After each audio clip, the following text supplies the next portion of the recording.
Shalom. I want to give all praise to Yahweh, Ba'ashem, Yahushai. And I want to give double honors to the apostles, the great millstone of Yasharallah.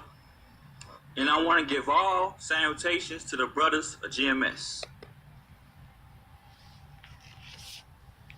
First precept we're going to get is Isaiah 19 and 15.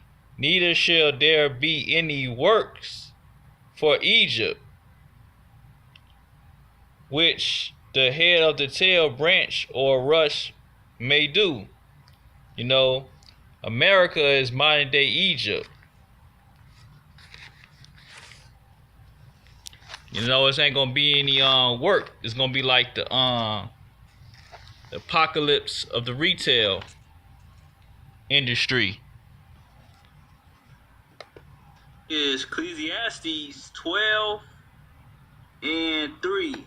In the day when the keepers of the house shall tremble, and the strong man shall bow themselves in the grinders yeast, because they are few, and those that look out of the window be darkened. You know, the grinders, you know, it's not going to be a lot of work in the streets, you know.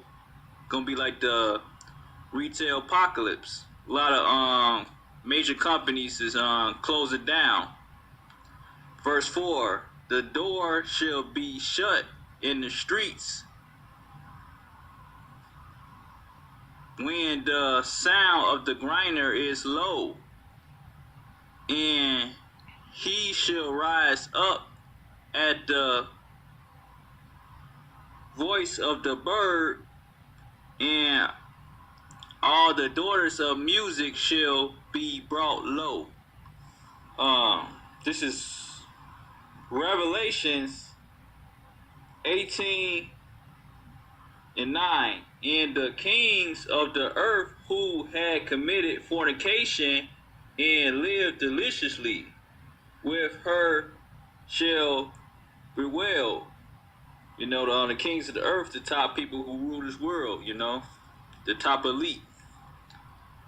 Her and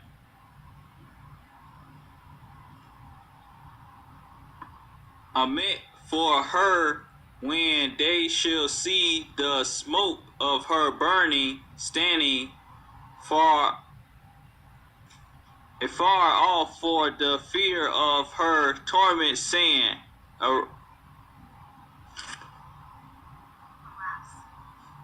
Alas, alas, that great city Babylon, that mighty city, for in 1 hour is thy judgment come. You know, Babylon gonna be destroyed by nuclear missiles. Just to make it official, like we're free with a whistle, you know. This is verse 11 in Revelations.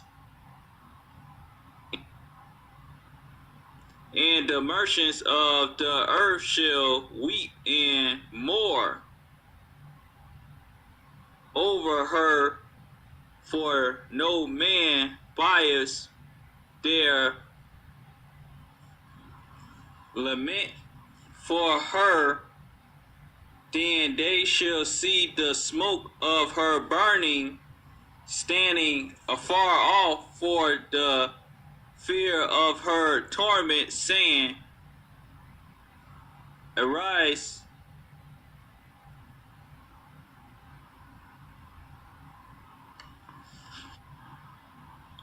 merchandise, mourning over her, for no man buys their merchandise anymore. Mourning over her, for no man buys their merchandise anymore. You know? And check this out, a lot of these major companies is closing down. Check out the video clip in the scriptures, prophecies.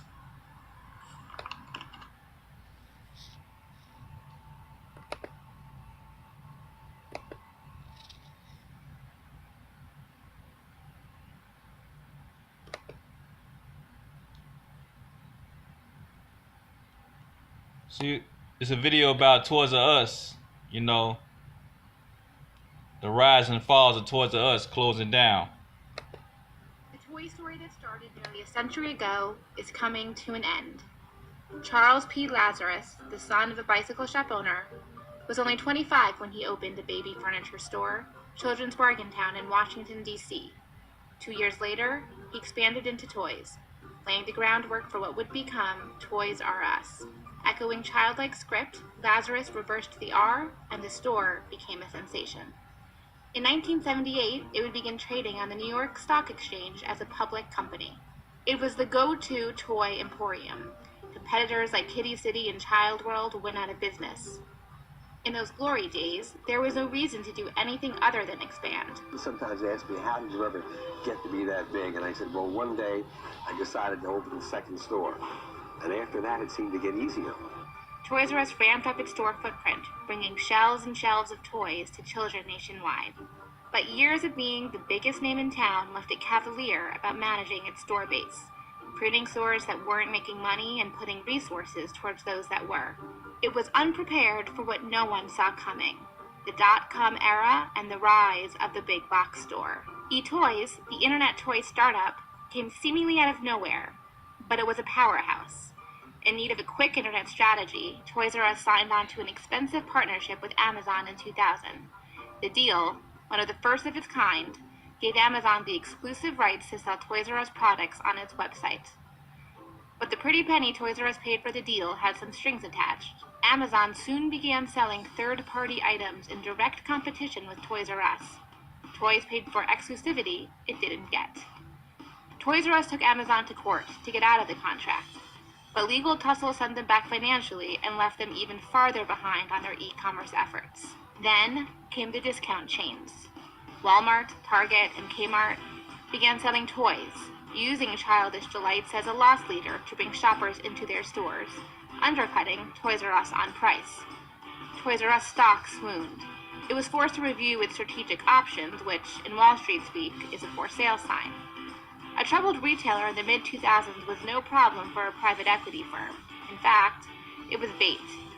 Financial investors were diving into the industry, buoyed by a combination of low interest rates, recognizable names, and the view that a retailer's steady cash flow would continue forever.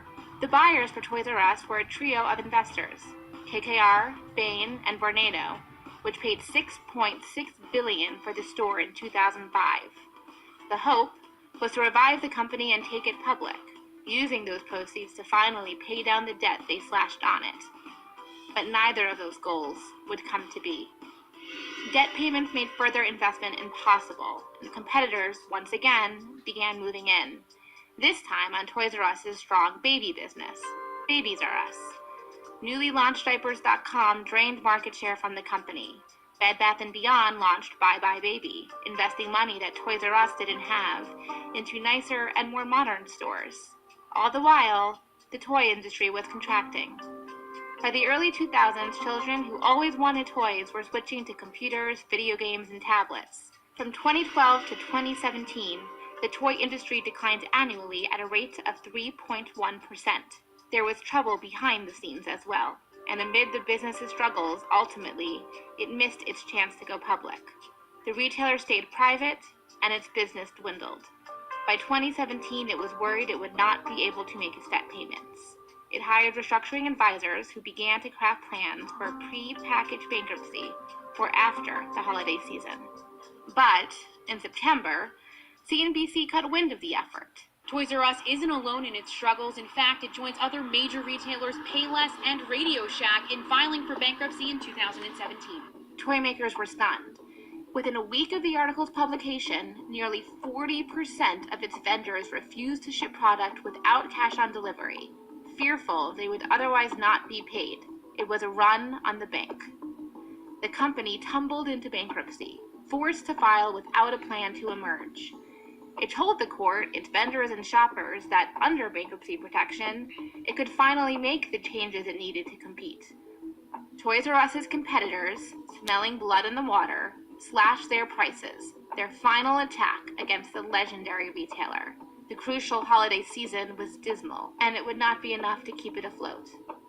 The weeks that followed included intense negotiations, but the conclusion soon became evident. Toys R Us would need to liquidate, and it would shutter its roughly 800 stores across the U.S. Its liquidation is expected to devastate the toy industry. Hey there, thanks for checking out CNBC on YouTube. Be sure to subscribe to stay up to date on all of the day's biggest stories.